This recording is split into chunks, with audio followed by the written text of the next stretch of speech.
ഇന്ന് വീണ്ടും ഒരു ലേറ്റ് നൈറ്റ് സ്റ്റഡി വ്ളോഗാണ് കേട്ടോ. അപ്പോൾ ഞാൻ പഠിക്കാനിരിക്കുന്ന സമയത്ത് രാത്രി 8 മണിയായിട്ടുണ്ടായിരുന്നു കേട്ടോ. പകൽ മുഴുവൻ വെറുതെ കുത്തിരുന്നതായിരുന്നു. അപ്പം ഞാൻ ഒന്നും നോക്കാണ്ട് തന്നെ ഒരു 3 മണിക്കൂർ ഞാനങ്ങ് സെറ്റ് ചെയ്തു.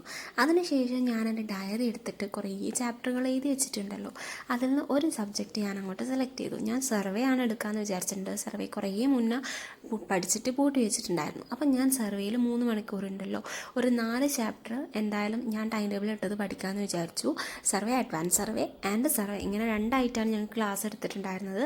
അപ്പം 4 ചാപ്റ്റർ പഠിക്കാമെന്ന് വിചാരിച്ചു. Fundamentals of survey, chain survey, compass survey, plane table survey.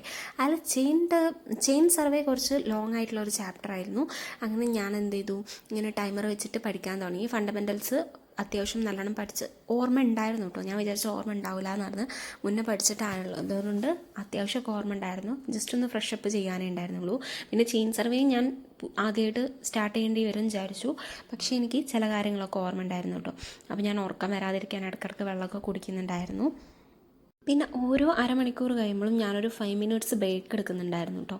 പിന്നെ ഞാൻ ഗൂഗിളിലൊക്കെ നോക്കിയിട്ട് ചില ക്വസ്റ്റ്യൻസൊക്കെ വർക്കൗട്ട് ചെയ്യുന്നുണ്ടായിരുന്നു. അതിനുശേഷം ഞാൻ ഷോർട്ട് നോട്ട് എഴുതാൻ പോയതാണ്. ഷോർട്ട് നോട്ട്, അതായത് ഈ ഒരു പഠിച്ച ചാപ്റ്ററിൻ്റെ ഷോർട്ട് നോട്ട് എഴുതാൻ വിചാരിച്ചു. അങ്ങനെ 3 മണിക്കൂർ കംപ്ലീറ്റ് ആക്കിയതിന് ശേഷം ഞാൻ ജസ്റ്റ് ഒരു 1 ഹവറും കൂടി എക്സ്ട്രാ ഞാൻ ടൈം വെച്ചിട്ടുണ്ടായിരുന്നു കേട്ടോ. അപ്പോഴേക്കും സമയം ഏകദേശം ഒരു 12:40 ആയിട്ടുണ്ടായിരുന്നു. അങ്ങനെ ഞാൻ ആ ഒരു ടൈം ആകുമ്പോഴത്തേക്കും ഞാൻ 4 ചാപ്റ്ററും കംപ്ലീറ്റ് ആക്കിയിട്ടുണ്ടായിരുന്നു. അതിന് ശേഷം ഞാൻ ക്വസ്റ്റ്യൻ വർക്കൗട്ടാണ് ചെയ്തിട്ടുണ്ടായിരുന്നത്. അപ്പോൾ ഓക്കെ, ബൈ ബൈ.